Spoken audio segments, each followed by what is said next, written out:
You wanted the best. You've got the best podcast. The hottest podcast in the world. The Chris Voss Show, the preeminent podcast with guests so smart you may experience serious brain bleed. The CEOs, authors, thought leaders, visionaries, and motivators. Get ready. Strap yourself in. Keep your hands, arms, and legs inside the vehicle at all times, because you're about to go on a monster education roller coaster with your brain. Now, here's your host, Chris Voss. Hi, folks. It's Voss here from the ChrisVossShow.com. There you go, ladies and gentlemen. There are latest things that makes it official. For 16 years, going on 17, the Chris Voss Show has been bringing in the most smartest, brilliant people in the world.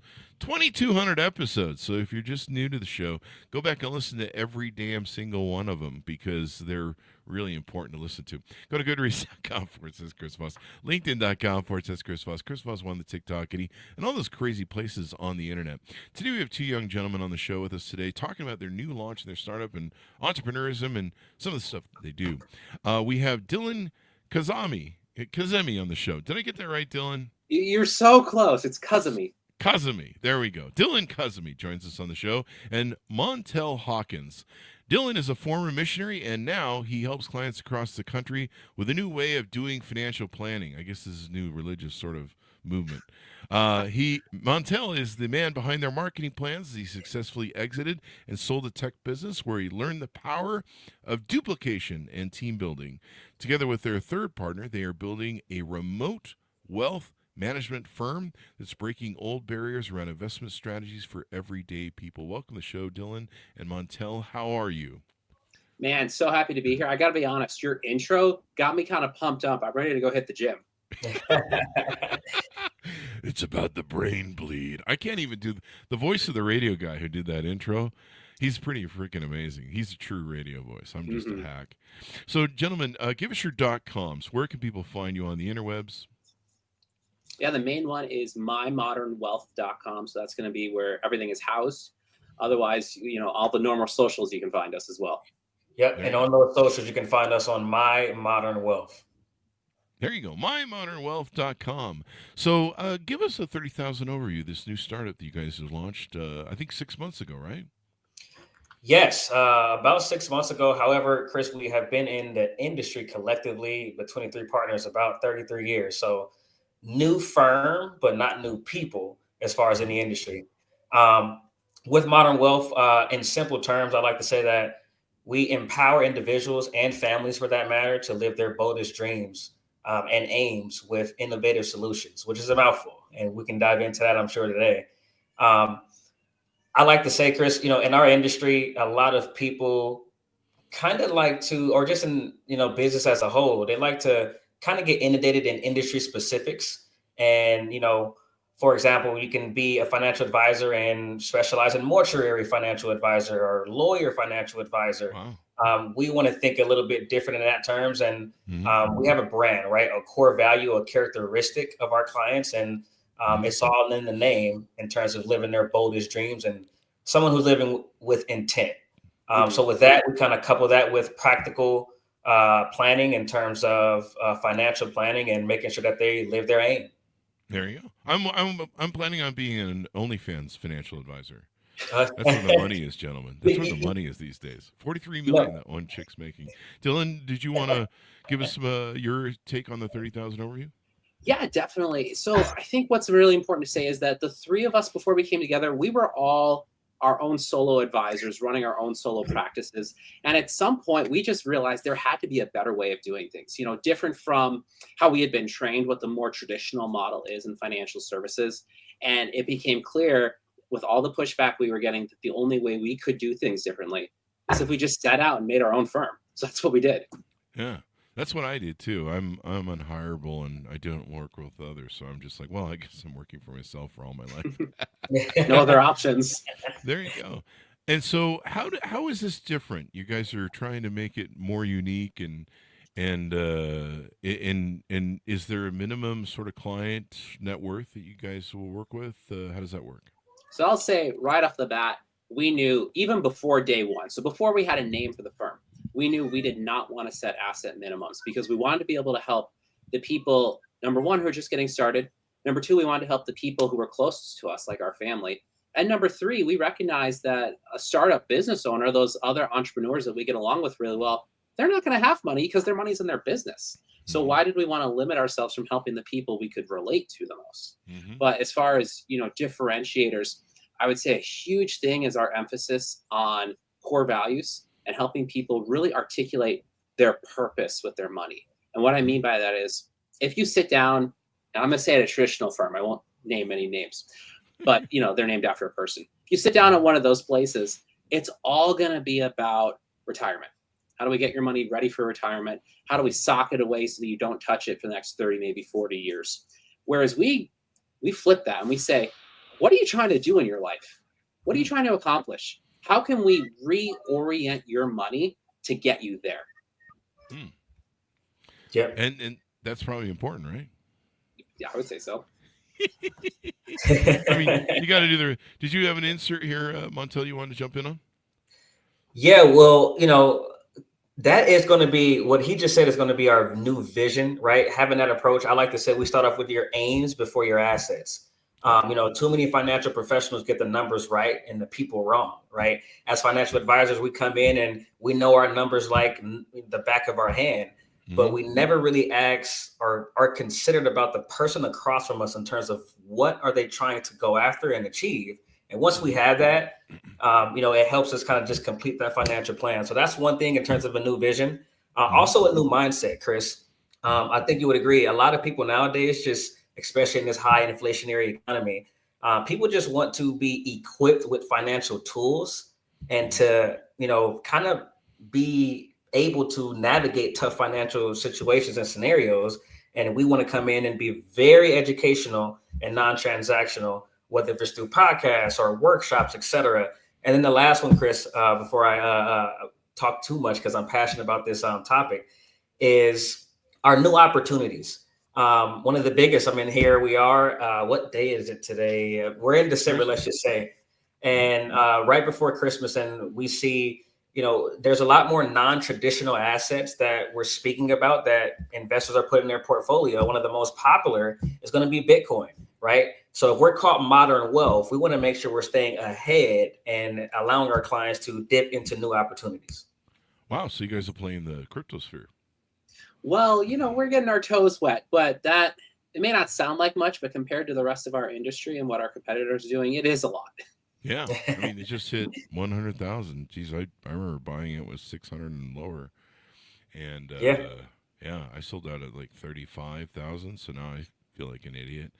But it went up and then it went way back down. And so, who knows? It's a thing. So you guys talk about 3 ways to build wealth. Now, I think I know them, right? You invest in Beanie Babies, rims for your Corvette, and cars, right? Those are the 3 best. You forgot the yacht, Chris. The yacht? I can't swim, so I don't own a yacht. No, I'll take this. And I think this is another contributor to what really helps make us be a little bit more modern, especially compared to, other places, is that we teach our clients that there's really only 3 ways that you can build wealth. The first is property. So that's just the things that I own. Most often that's going to be real estate, whether it's a land lot, vacation rental, or even just their primary residence. The second is paper. And that's going to encompass the stock market, right? That's going to be cash. That I'll even throw in cryptocurrency into there as well, because it has the word currency in it. And the third is building a business, which, to be frank, I tell every single one of my clients they need to at least consider starting a business and having a little more control over their life. But we look at that and say, listen, we want to help you build wealth in all 3 ways. And yes, one's going to be a little more focused than the other. It could be that real estate developer who's just all crazy about real estate, but we don't want to neglect the benefits of some of these other things. There you go. Do you want to jump in here on that, Montel?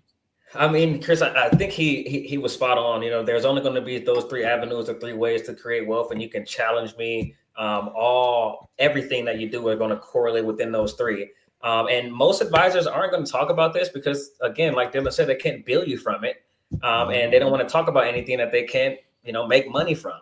But we want to make sure that we help our clients, have that balance within all three, and not be shy on either way, because those are the three ways, whether if you like it or not. My financial advisor still takes a 10% cut off my Beanie Baby investment, so it's not holding up so well after all these years. I thought it would do better. Thought it would do like Bitcoin and soar. And so you help manage their money, you process it, invest it, and all that good stuff, or do they have to do it themselves? No, totally. So we still have that more traditional asset management role, because let's be frank, most people, they want to be out living their lives. They don't want to have to worry about what any individual investment is doing. Mm-hmm. And maybe they have the knowledge, they just don't have the time, or they don't even really care. So yeah, we take that off of their plate. But at the same time, we add in all these other avenues that we're taking a look at. That's the second time you said, let's be frank. Is it really? You really want to be frank. I feel comfortable being frank here. And Chris, to add on what he said, because I think what you're getting to is, you do have those people who want to gamble per se, right? And, choose individual stocks or do trading, et cetera. And what I like to say is, whatever amount of money that you're going to take to Vegas, will go ahead and gamble, 20% of your portfolio, maybe even less, on those individual stocks.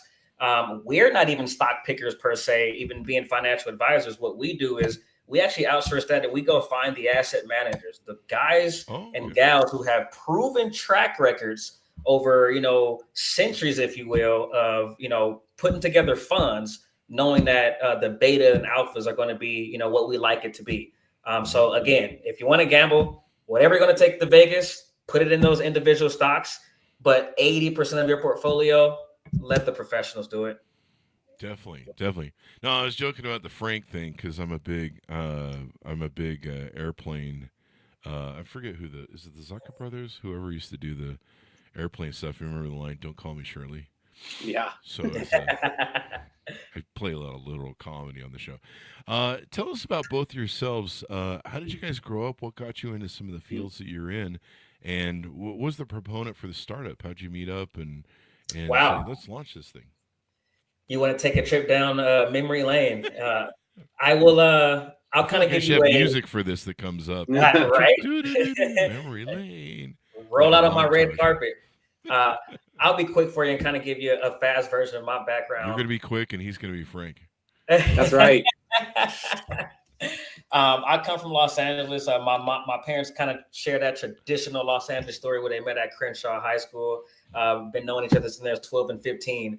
I was born into that LA story.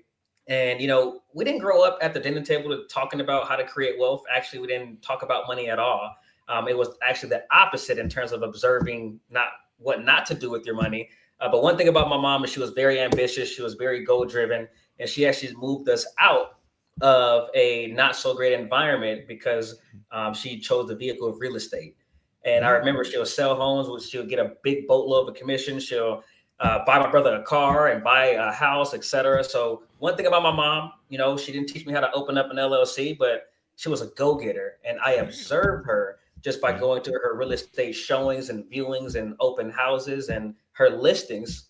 So I kind of got in that same situation, if you will, and found myself, creating businesses and knocking on doors in the CD burning days when you actually go to Best Buy and actually buy a CD. I was the guy who burned CDs and put, all different kind of tracks on one CD. After that business kind of retired because technology went pretty fast.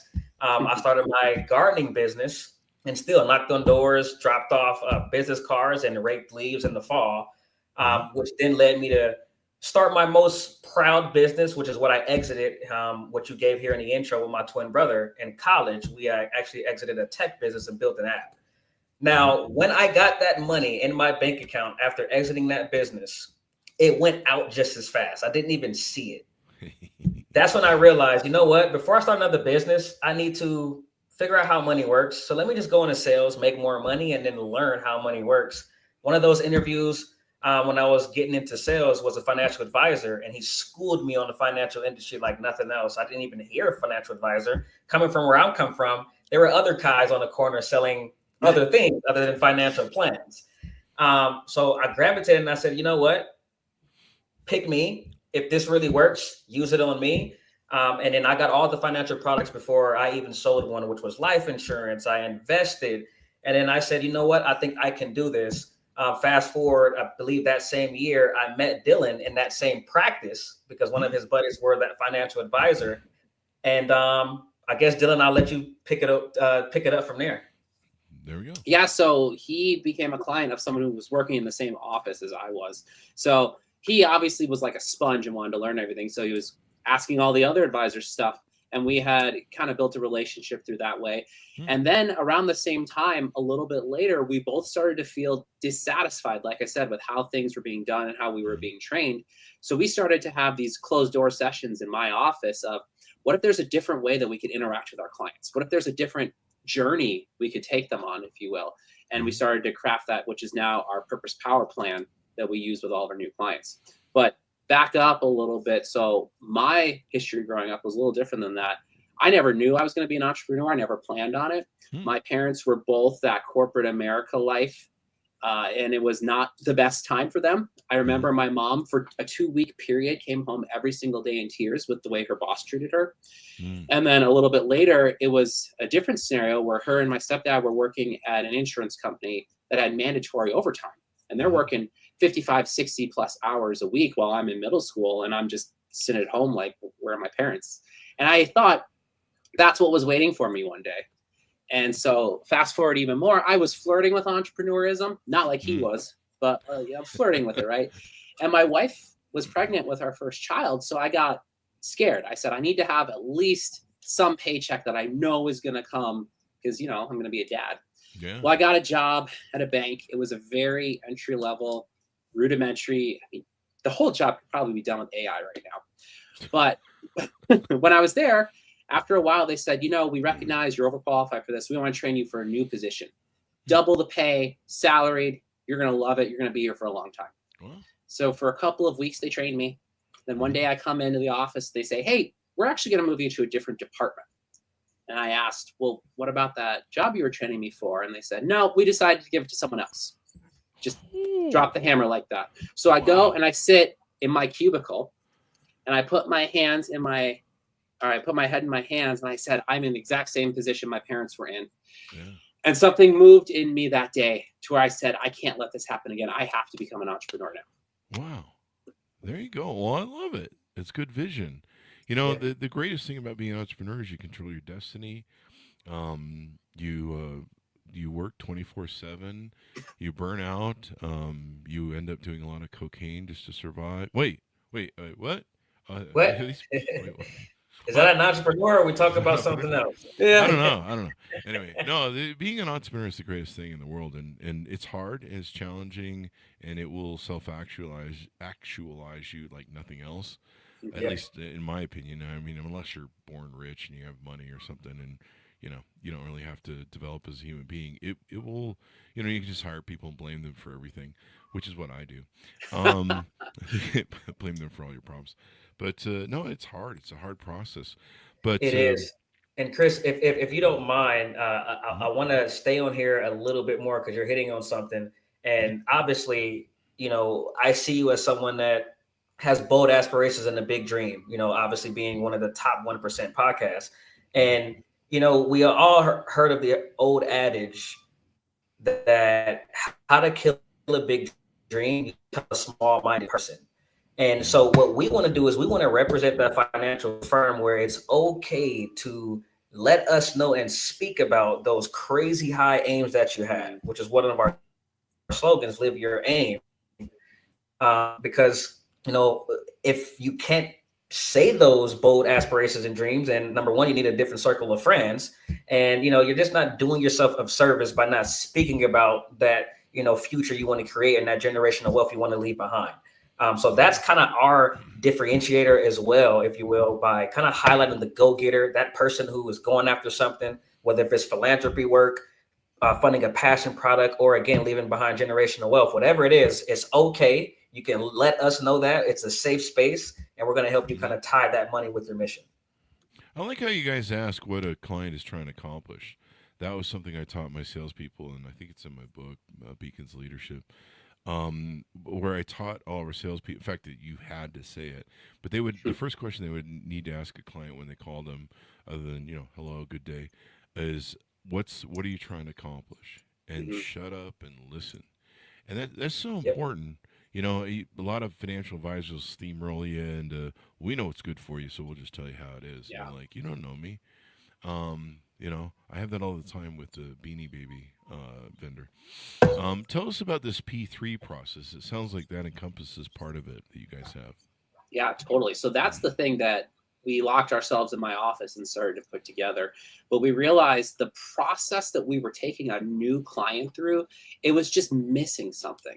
And so how we started it off is we actually took a step back and said, all right, this first time that we're going to talk with a potential new client, I don't want to see anything about their money. I just want to hear about who they are as a person, what their life has been like to this point, maybe what are some things they're afraid of, and then flip the table and let them ask me all of those same questions. So we call it the awareness session because it's very intentionally like we're growing in awareness of each other.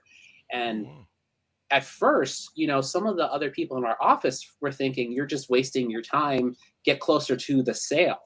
But what we noticed is when we slow down and we take that really intentional time, not only does it increase our closing ratios, but then the clients themselves become much more engaged and much more likely to accomplish those goals that they set out to do. Oh, yeah. It's, getting to know the client. I mean, we would have, I think some of the worst examples we'd have in our mortgage company, we'd say, call up the client, ask him what he's trying to accomplish, shut up and listen. And, they'd want a 15-year mortgage instead of a 30. And the loan officer would just, not listen to what the client wanted. They would show up at closing with a 30-year mortgage and they'd be very upset because they wanted a 15. We'd have to go fix everything and make everyone happy again. But, listening to the client, making sure that, the goals are aligned for what your financial advisor wants. And, that way you can make sure that you're, investing in rims and cars and things that all the good things. So, what are some aspects of the company that we haven't talked about that you guys feel are pretty unique to you guys and to give you an edge? Yeah, I'll kind of take a step back and I probably hinted at it, but I think this is a good opportune time to touch on it. So not only do we have that, emotions and aspirations that people can kind of chime with in terms of resonating with modern wealth being live your aim and supporting those people who have those bold aspirations. But, how do we do that, right? It's all about, okay, we know who you serve, but then how do you do it? And we have those practical ways as well. And I'll kind of sum it down into three things. Number one is just instilling them with a new vision. Like Dillon said, our process is called Purpose Power Plan. And that is because there's power in your purpose.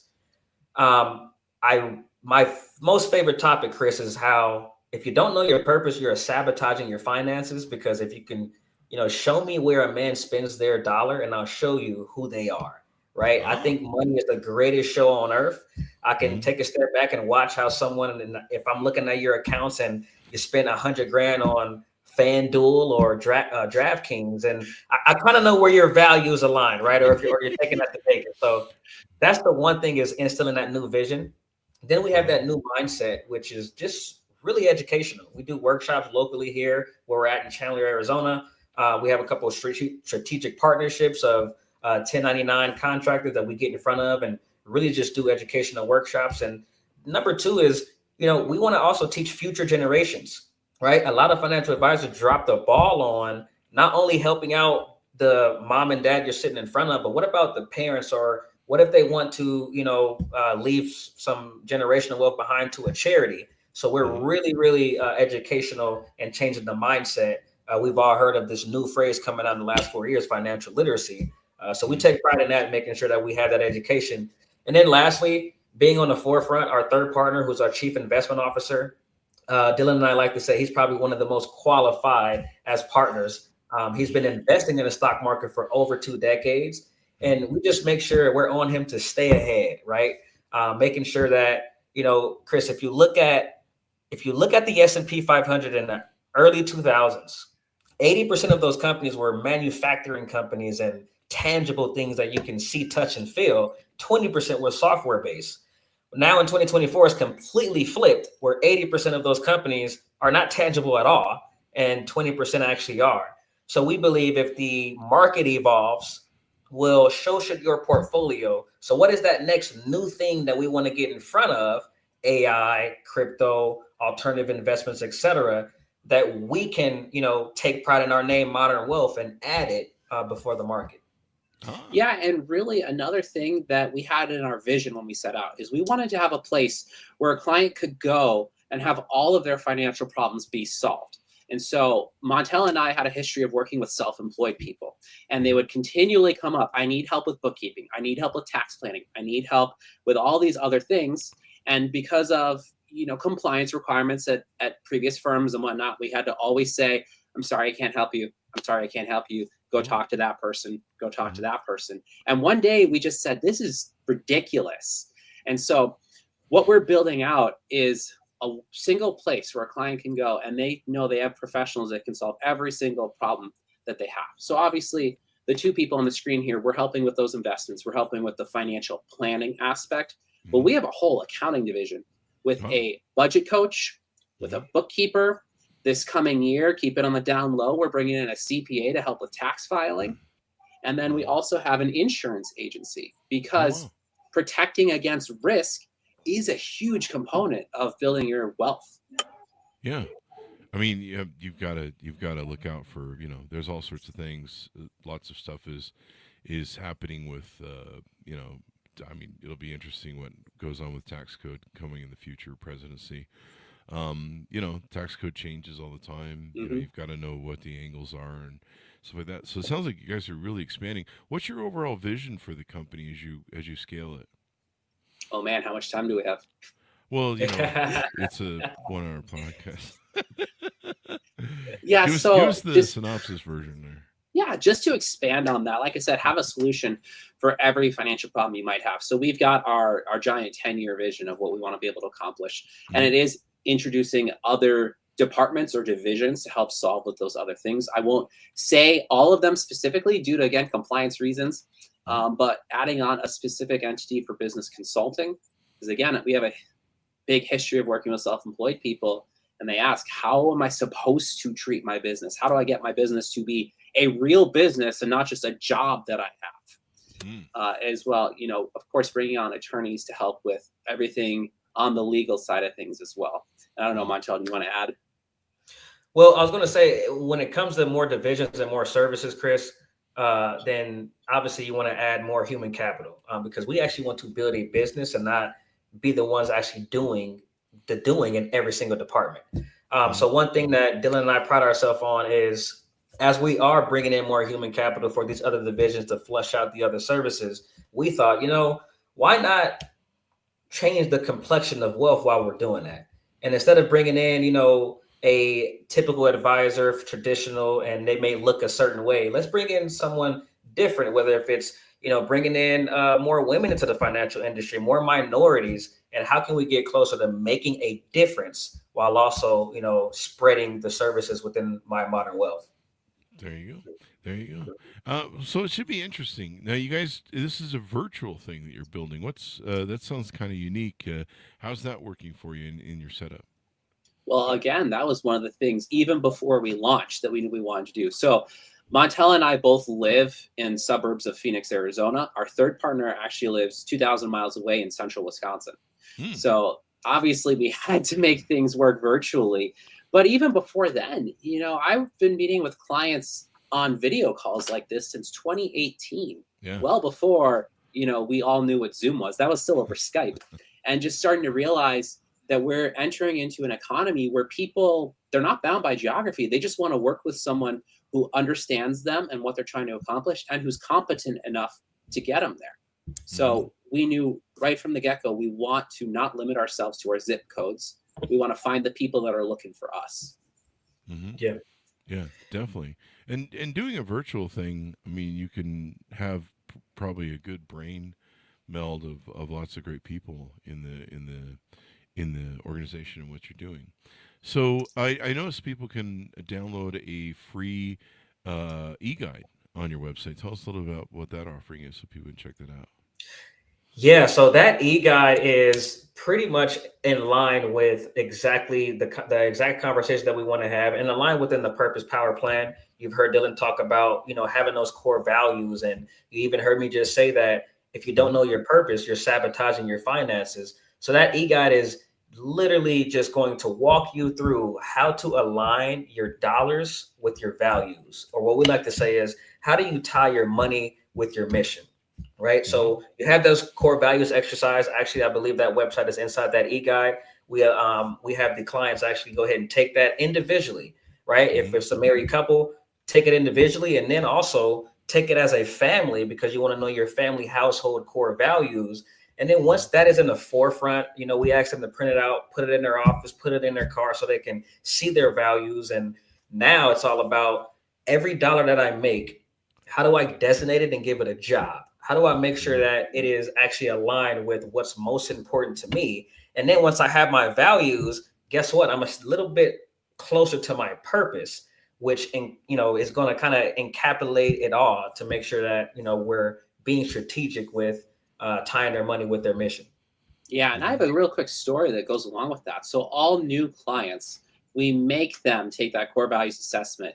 And what we found is once we know what their values are, it helps us give better advice. So I had a client very recently. She lives in California, and she was faced with this really tough career decision. She came into our last appointment and said, I just don't know what to do. I've done the pros and cons. I've got option A, which I don't know, and I've got option B. Can you help me process through this? And I said, well, of course, let's go back to your core values. I read them back to her, and she paused and went, oh my gosh, if I chose option A, I would be living opposite of my core values. I can't do that. I have to choose option B. I said, great. That's why we do this. That's why you do the core values. You can always return to the basics and the floor and make sure you're staying on track. And that's kind of one of the things you guys do. You work with your clients to help keep them on track with the goals they've set. And if not, what happens is electrocutions or something that happens, like shock therapy. If they don't. Oh yeah, you know it. Okay. That's what my therapist and my financial advisors does to me. They're just like, you bought more Beanie Babies as an investment. All right, let's put the taser on them. Chris, you've mentioned Beanie Babies an awful lot. I think there's some repressed things going on here. Yeah, something to unpack there. I'm just watching. Bitcoin hit 100,000 and I'm stuck with what used to be 100,000 worth of Beanie Babies, and it's like worth $5 or something now. No, I'm just I used to day trade during the .com era, and I had saved up a ton of money in the bank, and so that was my retirement investment sort of fund, which it was a great time. And I remember going to my business partner. I'm like, so what are you doing to invest, the extra money we have? And he was buying those Franklin plates. I don't know if you ever remember those, but there was on the back of the magazines and stuff. And they're just like plates that have some sort of painting crap on them. But they have gold on the edge, which is 24 karat gold on the edge of the plate. But he'd bought like hundreds of those things. And he thought that was a worthwhile investment that was going to appreciate. He was dead set on that. And I just looked at him and like, how have you been hanging out with me all these years and you haven't picked up on anything? So that's kind of where the Beanie Baby pulls from. It's I remember the Franklin plate thing, and there was a lot of people investing in that Beanie Babies too. They thought that was going to be a deal. But I see him all the time at the store, and so I think that's why it's so I grew up in central Wisconsin, and we would have tornadoes occasionally come through. And so I'm a kid, and my mom made sure we had our quick grab basket of things that we wanted to make sure we had in case there was a tornado coming through. And I distinctly remember I had a separate basket just of my Beanie Babies. Oh, seriously? So that if a tornado came through, I could quick bring them with me. Yeah, they were probably worth some money back then. Yeah, too. Maybe, yeah. I remember it was a crazy market. There was people. It was kind of like, I think now the crazy market is those. This is actually I should probably do jokes that are more up to date. So I think it's those drink containers the women buy now. Have The you seen that? Stanleys. The Stanleys. Stanley, yeah. Yeah. I've seen women, they have like one of every color and they collect Yeah. them. And they'll murder for the pink one, I guess. Yeah, right. The pink one's like worth a lot of money or something. And They'll so, do you know, anything. I should have. I'm going to have to use that joke in the future for financial instruments, because that's more current. Like, you say Beanie Babies, and like the Gen Xers eyes glaze over, which is what they do mostly when they listen to this show. They're like, "There's so much intelligence here, I can't handle this." Right. Anyway, as we go out, guys, pitch people on how to pick up the phone. I see there's a way that they can reach out to you on a call and have a call with you and figure out how to align with you guys and if you fit. Tell us all that stuff as we go out with the .com. Dylan, did you want to take that? No, I was waving for you. Go ahead. He didn't want to do it either. So yeah, there's actually a few ways that you can reach us, but if you're on our website, just go ahead and click that contact more. And the first step is really just having a 15-minute business chat, or just a chat to make sure that we fit and we're aligned. In that chat, Dylan and I really try to focus on a few things. Number one, what is going on great in your life, right? Because a lot of people like to come to financial advisors and there's some kind of life-changing event, right? Whether if they received that inheritance or got fired from a job or, just got a divorce, right? Whatever it is, they like to kind of pow out on the reason why they're reaching out to an advisor. But we like to focus on, okay, what's great, right? What's already working? Because that gives us an idea of, their values already before we're doing a core values assessment. And again, it's super quick, 15 minutes. And then we kind of like to touch on what's next, which is going to be that awareness session. And that's when we really kind of do a bird's eye view of everything that we do in that awareness session. I like to say, Mr. and Mrs. Client, this idea of today is, leave your checkbook and your wallet at home. The idea of today is to kind of get a feel of, on your end, what is it that you're going for? What's most important to you? And of course, I want you to get a feel on our end. Who the heck are we and how does our process work? So that is our first engagement. Starts off with that 15-minute chat. Dylan, did you have anything? Yeah, the reason we decided to include that 15-minute chat is I've actually had a couple of times where I'm on the phone with someone and 11 minutes in, I can determine we're not going to be a good fit for each other. You need to go somewhere else. And it could be a me thing.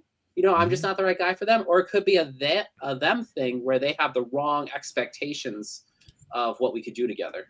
Mm-hmm. And that's why it's so important to clarify, and make sure that everyone's goals are aligned, make sure you're a good fit, because, working with clients or clients working with people, if it's not a good fit, it's not good for anybody. Usually it's you got to find those simpatico, if you will. Give us the .com as we go out one last time. mymodernwealth.com. There you go. Yep. Well, thank you very much, gentlemen, for coming on the show. We really appreciate it. Yeah, absolutely, Chris. It was a blast. And then, Chris, Mike, one other thing. I was going to say I can't unsee Beanie Babies anymore now since you stated it a few times. But no, I appreciate it. Congrats on your over 2,000 plus shows and almost 2 decades of doing this. And we're a big fan. So thanks for having us. Thank you. My back really hurts. They still sell those Beanie Babies. I think the reason it comes up is because it's at the store. And they have, like, every time I go by it, they have, like, it's a local Walmart. And they're still selling those things. Yeah. But maybe you guys should add that to your portfolio of investment vehicles. We could set aside 1% just for Beanie Babies. Yeah. There you go. They say history, comes back, right? I mean, seriously. Thanks to Greg Graham for giving us a thumbs up there on the LinkedIn. We certainly appreciate it. Thanks for tuning in. Go to goodreads.com/Chris Voss, LinkedIn.com/Chris Voss, Chris Voss 1 on the TikTokity, and ChrisVossFacebook.com. You can see all the groups we have there. Be good to each other. Stay safe, or else, damn it. Don't make me pull this car over and come back there. We'll see you next time.